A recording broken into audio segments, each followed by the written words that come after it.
Good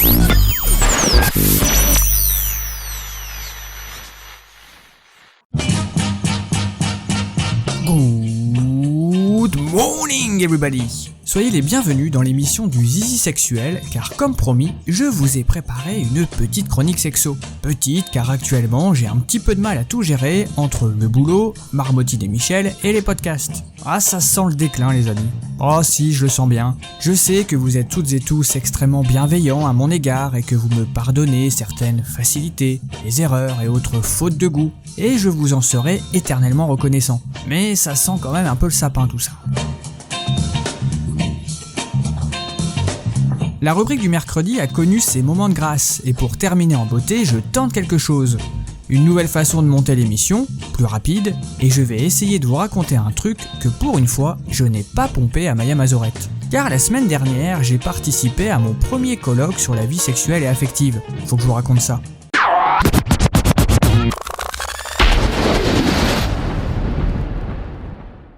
Come on. Let's talk about sex, baby. Let's talk about you and me. Let's talk about all the good things and the bad things that may be. Let's talk about sex. Let's talk about sex. Let's talk about sex. Let's talk about sex.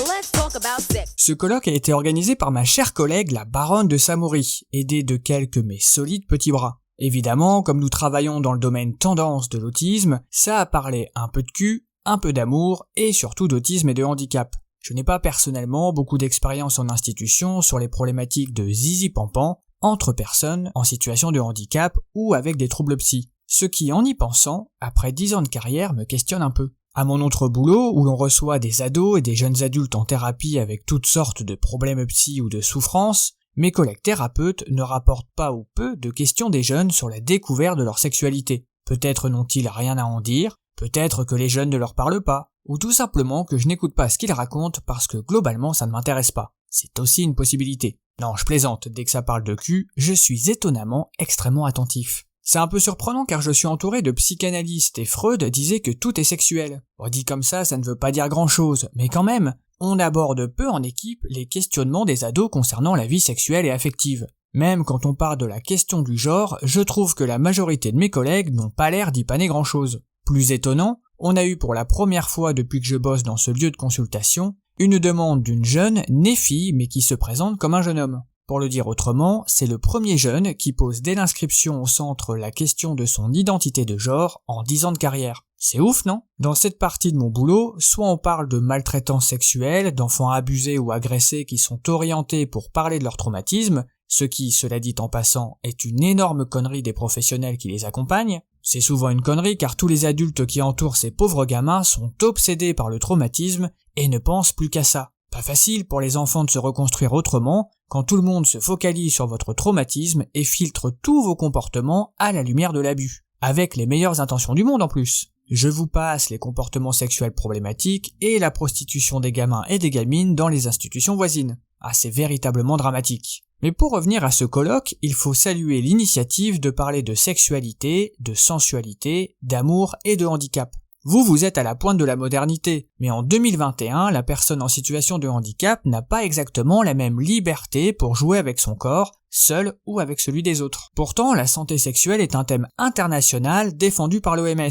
À la fois, on peut se féliciter de penser la sexualité comme faisant partie d'un ensemble de choses qui participent au bien-être de tous et pour tous. Mais on peut aussi interroger l'hypermédicalisation de tout, dont le sexe, que sous-entend l'association des mots santé et sexuel. Cela étant dit, si on pense la sexualité comme un thème de santé en 2021, le sujet semble encore hyper tabou, en particulier en institution pour personnes handicapées et même pour les personnes âgées. Je ne vais pas vous refaire le colloque, vous avez qu'à venir. Mais j'ai quand même 2 anecdotes assez significatives.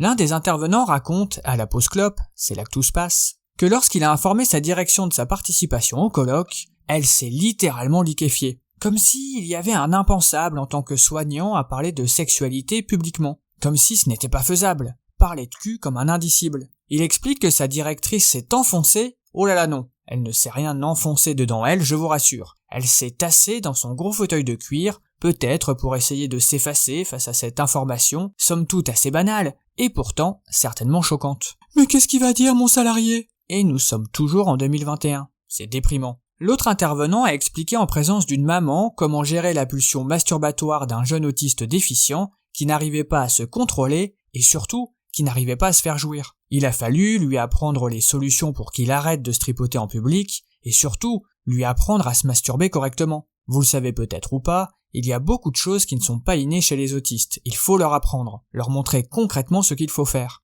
La question qui s'est posée alors, c'est comment lui montrer, sans entrer dans l'illégalité, comment bien se tirer sur la nouille. Et là, la collègue a eu une idée de génie. Acheter un godemiché pour lui montrer concrètement comment fonctionne un zizi. Elle en a donc fait la demande à sa direction et je vous laisse imaginer la réaction face à cette demande. Finalement, face à la souffrance de ce jeune, elle a pu acheter un god avec la modique somme de 40 €. Donc l'objet n'est pas hyper quali et accompagné d'une psychologue, elles ont commencé l'accompagnement de ce jeune. Ça a l'air con comme ça, mais c'est toujours en 2021 une véritable révolution dans la pratique institutionnelle. On pourrait se féliciter de cette belle initiative, mais certains collègues restent extrêmement critiques et moqueurs envers elle. On les appelle les dames branlettes, alors qu'on n'est pas exactement dans de l'assistance sexuelle, mais dans une approche pédagogique pour soulager ce jeune bien en peine avec son zizi et ses pulsions. Pire, cette éducatrice qui se reconnaîtra sûrement et que j'embrasse chaleureusement, a entendu cette réflexion que je vous partage comme je l'ai comprise. T'as un beau métier toi, tu vas aller parler de cul à un colloque, avec l'ironie caractéristique de la bêtise. Faut pas croire que malgré la légèreté et la simplicité dont elle enrobe cette situation clinique et éducative avec beaucoup d'humour, que c'est une partie de plaisir d'apprendre à un handicapé à se branler. Et pourtant, il en avait vraiment besoin. Je conclurai en saluant aussi la mère de ce jeune homme qui a fait preuve d'énormément de courage. Déjà pour accepter le projet, puis de soutenir sa position dans un entourage qu'il a renié parce que c'est haram, et enfin de venir témoigner à ce colloque. Je suis très sensible aux questions sexuelles des jeunes et des personnes en situation de handicap, et je m'aperçois que sur ce sujet, la parole est loin d'être libérée et que le désir des personnes concernées est encore soumis aux interdits imaginaires des coincés du cul. Come on. Let's talk about sex, baby. Let's talk about you and me. Let's talk about all the good things and the bad things that may be. Let's talk about sex. Let's talk about sex. Let's talk about sex. Let's talk about sex. Let's talk about sex.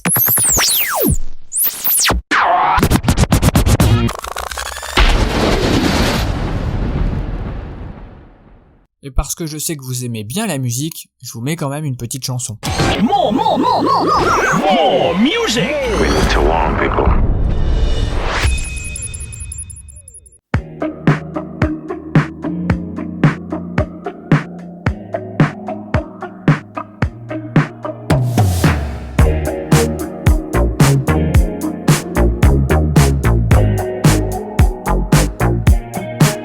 Dans la vie, il y a des jours où il pleut et où il fait beau.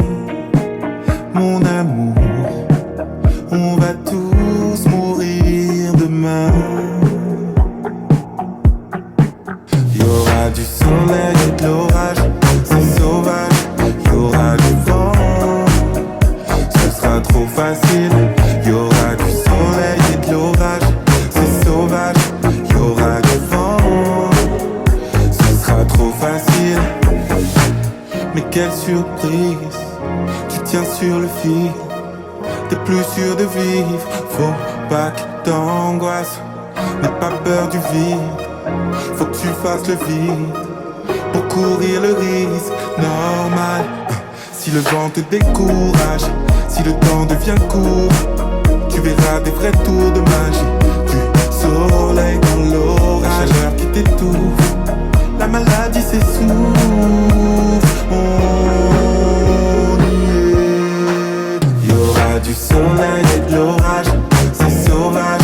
Il y aura du vent, ce sera trop facile.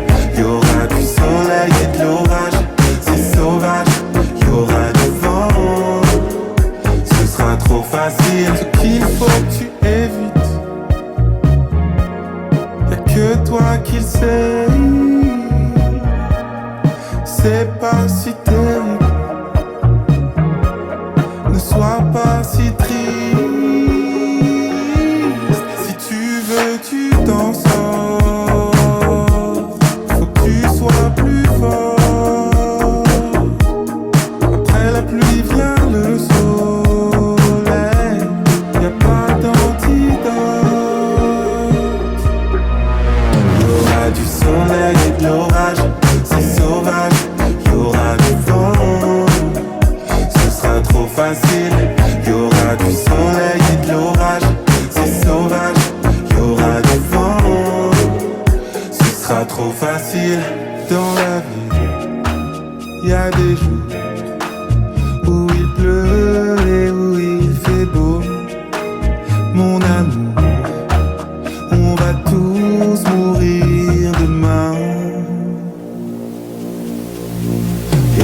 facile. Y aura du soleil et de l'orage, c'est sauvage. Y aura du vent, ce sera trop facile. Y aura du soleil et de l'orage, c'est sauvage. Y aura du vent, ce sera trop facile.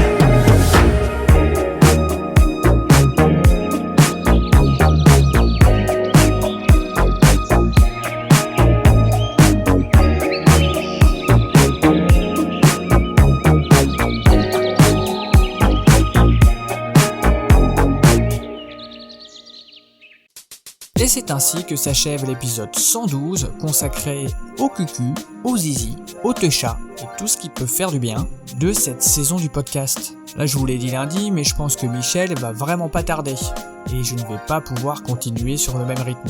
Je suis déjà en train de réfléchir à ce que je vais faire pour la rentrée.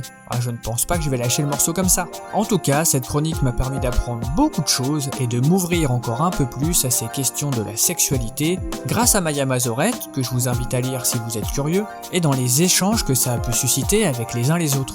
Je peux vous le dire maintenant, travailler avec la baronne de Samoury, qui à 9h du matin est en train de parler masturbation avec un IME au téléphone, c'est formateur. Oh oui, c'est formateur. Mais je crois qu'il est encore important de militer sur ces questions en 2021, malheureusement. Après, chacun fait bien ce qu'il veut, à la fois dans son militantisme et dans sa chambre à coucher. Ce qui est sûr, c'est que normalement on se retrouve vendredi, j'espère avoir le temps de faire quelque chose, rien n'est moins sûr, et bien sûr, je vous embrasse.